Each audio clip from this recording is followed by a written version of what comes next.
In this video I'm going to show you how to remove icons from your desktop without deleting them in Windows. So what you can see, I have my desktop over here, and as you can see I have all kind of different apps, folders and items on my desktop. But if you would like to remove them without deleting them, then you can simply follow these steps.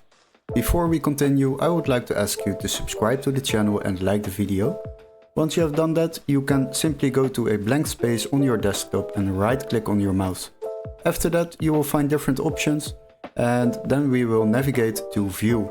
And once you are in that menu, then you will see the option Show Desktop Items. As you can see, it is marked over here, and if we click on it, then all the icons will disappear from the desktop. Now if you want to place them back on your desktop, then simply right click on your mouse button and then go to the View section and click on Show Desktop Icons. And once you have done that, they will reappear on your desktop.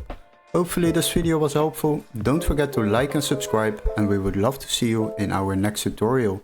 Cheers guys, bye bye!